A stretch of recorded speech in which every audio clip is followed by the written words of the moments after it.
ప్రజల్లో జగన్మోహన్ రెడ్డికి వస్తున్న ఆదరణ చూసి ఓర్వలేకనే ప్రతిపక్షాలైన తెలుగుదేశం జనసేన పార్టీ అధినేతలు నారా చంద్రబాబు, లోకేష్, పవన్ కళ్యాణ్లు కార్యకర్తలను రెచ్చగొట్టే వ్యాఖ్యలు నూరిపోయడంతోనే రోడ్ షోలో జగన్పై హత్యా ప్రయత్నానికి పాల్పడ్డారని వైఎస్ఆర్సీపీ జిల్లా యువజన అధ్యక్షుడు అజయ్ కుమార్ ఆరోపించారు.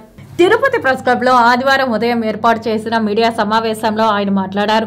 ఆల్ ఖైదా తీవ్రవాదుల తరహాలో ప్రతిపక్ష పార్టీలకు చెందిన అధినేతలు కార్యకర్తలకు శిక్షణ ఇచ్చే తరహాలో కార్యకర్తలకు జగన్ పై వ్యతిరేక భావాలను నూరుపోశారని ఆయన విమర్శించారు. కేవలం జగన్ చంపడానికి ఈ కుట్ర జరిగిందని ఆయన తెలిపారు. రానున్న ఎన్నికల్లో కూటమికి చెందిన పార్టీలను ప్రజలు మట్టి కరిపించాలని వైసీపీ జిల్లా యువజన విభాగం అధ్యక్షుడు అజయ్ కుమార్ ప్రజలకు పిలుపునిచ్చారు.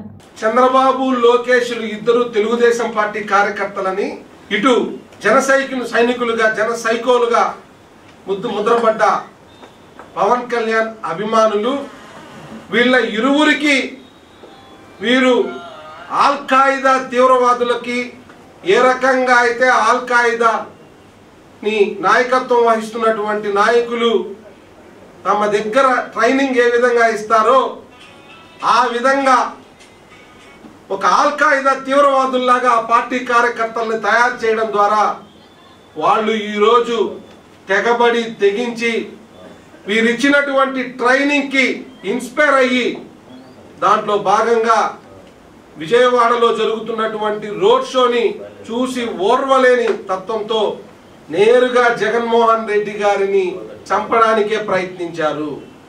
ఇది ఎంత అమానుషమైన చర్య మీరు చూడండి. ఈ ఫోటోలో ఆయనకి కన్ను మీద గాయం జరిగింది.